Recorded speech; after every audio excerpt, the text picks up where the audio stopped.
আজ আমরা আধুনিক ইতিহাসের অন্যতম ভয়ঙ্কর এক বেঁচে থাকার গল্প শুনব।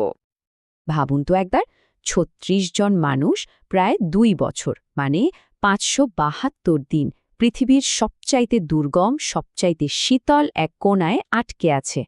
এটা তাদেরই অবিশ্বাস্য টিকে থাকার গল্প। চলুন একদম শুরু থেকে শুরু করা যাক। গল্পের শুরুটা হয় ২২শে ডিসেম্বর ২০০৯ তারিখে। অ্যান্টার্কটিকার অসাধারণ সুন্দর প্রাকৃতিক দৃশ্যের উপর দিয়ে একটা ট্যুরিস্ট ফ্লাইট যাচ্ছিল, যা একটা দারুণ স্মরণীয় উড়ান হওয়ারই কথা ছিল। সবকিছু একদম নিখুঁত ছিল। প্লেনটাতে ছিলেন ৩২ জন ট্যুরিস্ট, ২ জন পাইলট আর ২ জন গাইড। আর যিনি প্লেনটা চালাচ্ছিলেন সেই ক্যাপ্টেন আহমেদ রশিদের অ্যান্টার্কটিকার আকাশে প্লেন ওড়ানোর প্রায় ২০ বছরের অভিজ্ঞতা ছিল। তারা প্রায় ৩,০০০ মিটার উচ্চতায় ঘণ্টায় ৩৮০ কিলোমিটার বেগে এলসওয়ার্থ পর্বতমালার দিকে এগিয়ে যাচ্ছিলেন। সবকিছু একদম ঠিকঠাক চলছিল, কিন্তু ঠিক ৯২ মিনিট পরে পরিস্থিতি সম্পূর্ণ বদলে গেল। একটা শান্ত দুপুর এক মুহূর্তের মধ্যে দুঃস্বপ্নে পরিণত হল। আর তাদের সামনে যা এসে পড়ল সেটা হলো অ্যান্টার্কটিকার কুখ্যাত ক্যাটাবেটিক ঝড়। দেখুন, এটা কিন্তু কোনো সাধারণ ঝড় না। এটা হলো প্রায় ২০০ কিলোমিটার প্রতি ঘণ্টা বেগে মালভূমি থেকে নেমে আসা বরফ শীতল বাতাস, যার সঙ্গে করে নিয়ে আসে সুপার কুল্ড জলের কণা। আর এই কণাগুলো প্লেনের ডানায় লাগার সাথে সাথেই বরফ হয়ে জমে গিয়েছিল এবং প্লেনটিকে নিয়ন্ত্রণের বাইরে ঠেলে দিয়েছিল। প্লেনটা গিয়ে ধাক্কা খেল একটা পাহাড়ের সাথে। এক কান ফাটানো বিস্ফোরণ। আর তারপরেই যখন ক্যাপ্টেন রশিদের জ্ঞান ফিরল, তখন ওই বিশৃঙ্খলার মধ্যেও তিনি নেতৃত্ব দিলেন। তার প্রথম কথাগুলোই ছিল, শান্ত থাকুন, সাহস রাখুন, আমরা বেঁচে আছি। এই কথাগুলোই হয়তো সেই মুহূর্তে সবচেয়ে জরুরি ছিল। কিন্তু বেঁচে থাকাটাই তো ছিল গল্পের শুরু। আসল লড়াইটা তো শুরু হলো এরপর থেকে, মৃত্যুর সাথে তাদের প্রথম লড়াই। পরিস্থিতিতে একবার ভাবুন, অবিশ্বাস্যভাবে ৩৬ জনই ক্র্যাশে বেঁচে গেছেন, কিন্তু সমস্যা হলো তারা তাদের আসল রাস্তা থেকে ২০০ কিলোমিটার দূরে ছিটকে পড়েছেন। তাদের এমার্জেন্সি ট্রান্সমিটারটা নষ্ট হয়ে গেছে, আর ৩৬ জন মানুষের জন্য খাবার আছে মাত্র ১৫ দিনের। মানে বাইরের পৃথিবীর সাথে তাদের যোগাযোগ পুরোপুরি বিচ্ছিন্ন। অপেক্ষা করতে করতে দলের মধ্যে বিভেদ শুরু হলো। ৫ জনের একটা দল ভাবল এখানে বসে থাকা মানে তো নিশ্চিত মৃত্যু, তাই তারা সাহায্যের খোঁজে বেরিয়ে পড়ল। কিন্তু এটাই ছিল তাদের জীবনের সবচাইতে বড় ভুল। তারা হাঁটা শুরু করেছিল একদম ভুল দিকে, যেদিকে হাজার হাজার কিলোমিটারের মধ্যে কোনো জনবসতিই ছিল না। এরপর এমন একটা সময় এলো যখন বাইরের দুনিয়ার সাথে তাদের সব রকম যোগাযোগের আশা শেষ হয়ে গেল।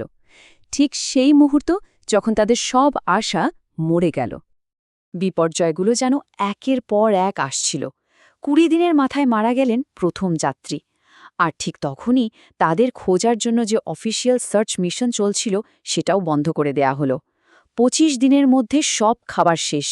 ৩০ দিনের মাথায় এক ভয়ঙ্কর তুষারঝড় তাদের প্রায় জীবন্ত কবর দিয়ে দিল।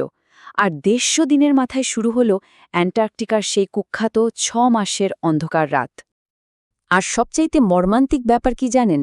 যখন তারা ওখানে বেঁচে থাকার জন্য মরিয়া হয়ে লড়ছে, তখন বাইরের দুনিয়ায় তাদের মৃত বলে ঘোষণা করা হয়েছে। তাদের পরিবারগুলো তাদের জন্য শোক পালনও শুরু করে দিয়েছে। তারা তো জানতই না যে তাদের প্রিয়জনেরা তখনও বেঁচে আছে। যখন তারা পুরোপুরি বুঝে গেল যে তাদের বাঁচাতে কেউ আসবে না, তখন তারা ঠিক করল নিজেদের ভাগ্য নিজেদের হাতেই তুলে নিতে হবে। আর এখান থেকেই শুরু হলো তাদের সেই অসম্ভব যাত্রা। কিন্তু এখানেও দেখুন, ভাগ্য তাদের সাথে ছিল না। তারা একটা মারাত্মক ভুল করে বসল। তারা যেদিকে হাঁটা শুরু করেছিল সেখান থেকে সাহায্য পেতে হলে তাদের প্রায় ১,০০০ কিলোমিটার পথ পাড়ি দিতে হতো। অথচ তাদের ক্র্যাশ সাইটের মাত্র ৩০০ কিলোমিটার দূরেই অন্য একটা রিসার্চ বেস ছিল, যার দিকে তারা পিঠ ফিরিয়ে হাঁটা শুরু করেছিল। তাদের এই যাত্রাপথে যে কি ভয়ঙ্কর বাধার সামনে পড়তে হয়েছে ভাবুন তো। একটা ১৫ ফুট চওড়া ফাটল পার হতে হচ্ছে শুধু একটা দড়ির ওপর ভর করে। ভিটামিনের অভাবে স্করভি রোগে ভুগতে হচ্ছে। ৬ মাসের অন্ধকার রাতের সাথে লড়াই করতে হচ্ছে। আবার দলের ভেতরে নেতৃত্বের জন্য ঝামেলা হচ্ছে। সবকিছুই তাদের সহ্য করতে হয়েছে। বেঁচে থাকার জন্য তাদের এমন সব কাজ করতে হয়েছে যা আমরা কল্পনাও করতে পারব না। যেমন পেঙ্গুইনে কাঁচা মাংস খাওয়া। বলা যায় তারা তখন আর মানুষ ছিল না, ছিল শুধু জীবন্ত লাশ, যারা যে কোনো মূল্যে শুধু শ্বাস নিতে চেয়েছিল। এই অকল্পনীয় কষ্টের পর অবশেষে তাদের যাত্রার শেষ অধ্যায়টা শুরু হলো। 560 দিনের মাথায় মানে 1 বছরেরও বেশি সময় পর তারা জীবনের প্রথম চিহ্ন দেখতে পেল, একটা স্কুয়া পাখি।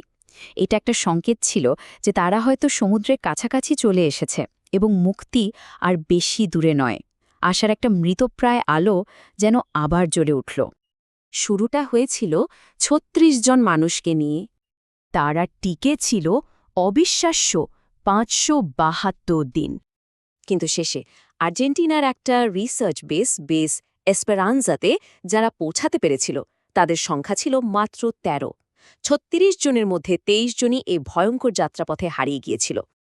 রিসার্চ বেসের বিজ্ঞানীরা যখন দরজাটা খুললেন তখন হাড় জিরজিরে ওই মানুষগুলোকে দেখে তারা এতটাই চমকে গিয়েছিলেন যে তাদের মনে হয়েছিল তারা যেন ভূত দেখছেন। কারণ সরকারিভাবে এই মানুষগুলো তো প্রায় ১.৫ বছর আগেই মৃত। এর অবিশ্বাস্য কাহিনীটা আমাদের একটা গভীর প্রশ্নের সামনে দাঁড় করিয়ে দেয়।